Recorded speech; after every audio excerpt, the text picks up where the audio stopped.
Morning mga amigo, welcome back sa ating channel at tayo ngayon nagtatrabaho na at nagsisimula tayo ng trabaho alas 5 pero nasa kalsada na tayo kasi kailangan natin pick upin yung mga empleyado ng isang government agency.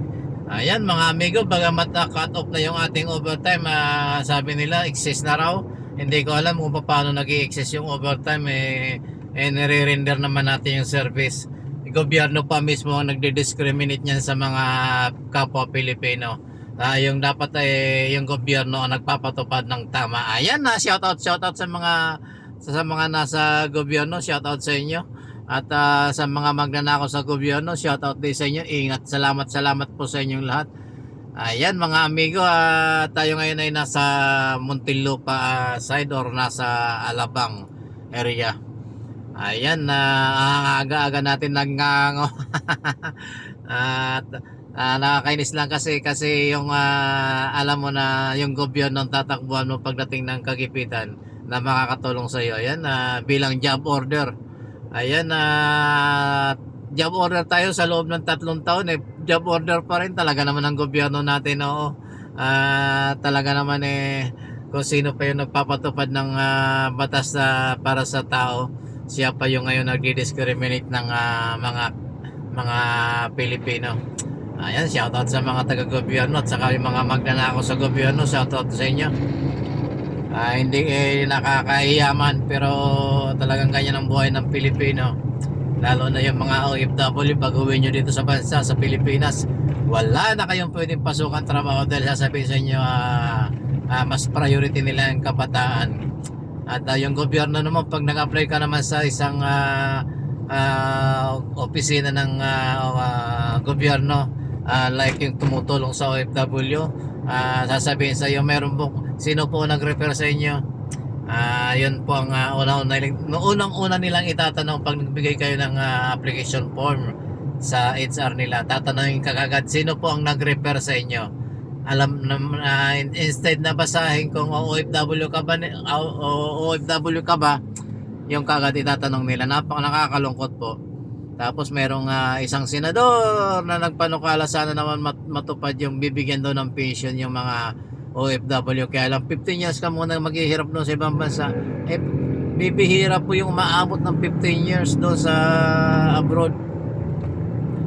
Bibihira po yan. Kasi alam nyo naman, napakahirap ng buhay na malayo ka sa pamilya mo. Hindi po basta-basta yung 15 years. Yung 10 years nga po, ang inyong lingkod, 10 taon tayo naging OFW.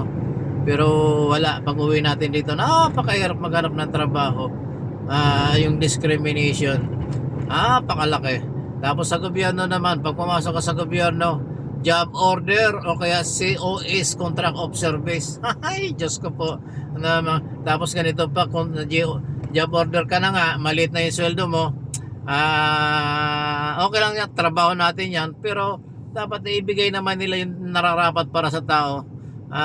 Hindi naman tayo direktang apektado ng mga policies ng gobyerno, like policy ng DBM na yung mga regular employee ng gobyerno kailangan kung kailangan mag-render ng overtime 50% of their salary, yun lang ang kailangan nilang i-render.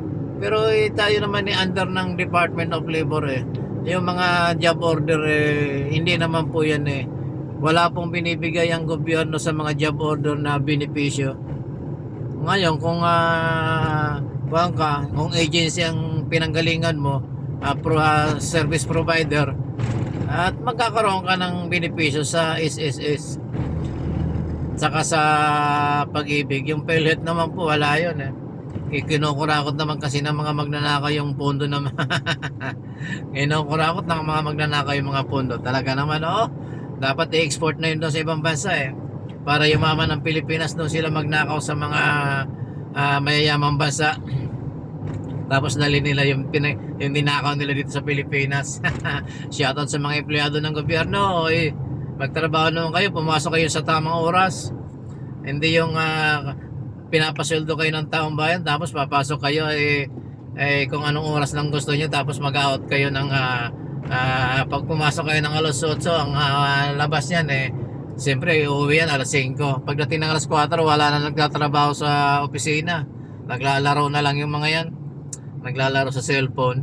Subukan yung puntahan, yung taga-civil service. Oy, lumabas kayo dyan. Ikutin nyo yung mga government offices. Tingnan nyo, huwag kayong papakilalang taga-civil service kayo. Sabihin nyo, may mga transaction lang kayo. Mahuhuli nyo yun kung anong ginagawa ng mga nire-regular nyo. Ayan, shoutout sa mga nasa gobyerno, sa mga magnanakaw sa gobyerno. Oy, may mabusog naman kayo, maawa naman kayo sa mga nagbabayad ng taxes at saka yung mga mahihirap na Pilipino. Shoutout sa inyo. Maraming salamat mga amigo. At nandito na tayo sa parte ng Las Piñas. Shoutout. Thank you so much. Patulong naman po at pa-share naman ang ating mga video para po naman ma-monetize ulit yung ating channel. Na-demonetize tayo, hindi na parang nakakalungkot na. Pero kailangan natin ma-move on, hayaan na lang natin. Kasi matagal din tayong monetize, na-demonetize tayo dahil sa hindi magandang pangyayari. Ayan, shoutout po at maraming salamat po. Enjoy lang po. God bless po. I love you all. Bye-bye.